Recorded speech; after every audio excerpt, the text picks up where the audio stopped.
Chinese government has seized control of one of the country's most important companies. It's called Anbang. Chinese insurance regulator said it removed the company's chairman from his post and is prosecuting him. The phrase is economic crimes. The government takeover is due to last 1 year. So look at what Anbang owns. The well-known brands around the world.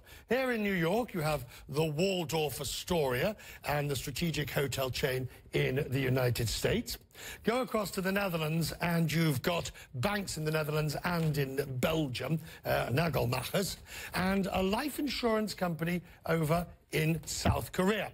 Anbang's also known for deals that fell through, notably Starwood, and several deals with the Kushner family. David Dollar served as a U.S. Treasury emissary to China. He's now senior fellow at the Brookings Institution. Joins me from Washington. This is rather interesting, isn't it? Out of the blue, no warning, takes over one of the most well-known Chinese investment companies, and boots out and prosecutes the chairman in the process. What do you make of it?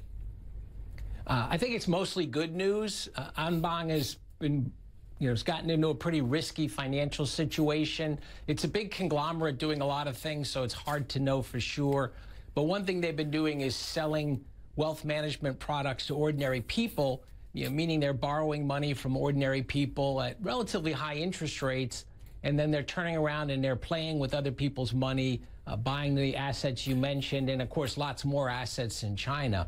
And so it's a risky situation. I think it was legitimate for the regulator to come in, take control of it for 1 year, and try to basically preserve all the people who've lent money to the company. Now, I think fascinating to hear what you were saying. The most interesting thing I think that I heard was that you believe that that which they have done is legitimate. In other words, this is the nuts and bolts of macroprudential regulation and management, not rather than a political land grab, literally and figuratively, to get their assets.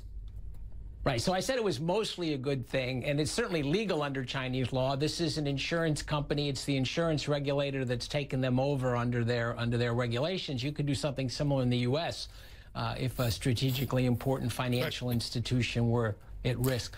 But there is a political element behind this as well, not in the sense of individuals. The Chairman Wu here is actually well connected. He's married to a granddaughter of Deng Xiaoping, but it's political in the sense that he's one of the investors who's been moving a lot of money out of the country, and the leaders are getting worried about this, and so I think they are sending a message. Listen to what President Trump said today at the White House, speaking next to the Australian Prime Minister, Malcolm Turnbull, on the question of US-China relations and the possible pitfalls ahead.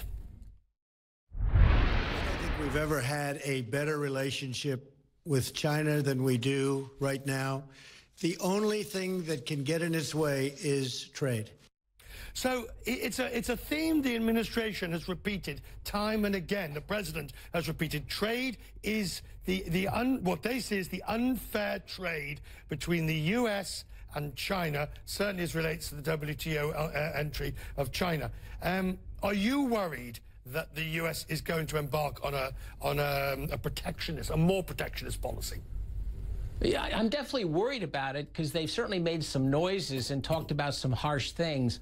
What they've done so far are pretty small measures consistent with what the Obama administration was doing.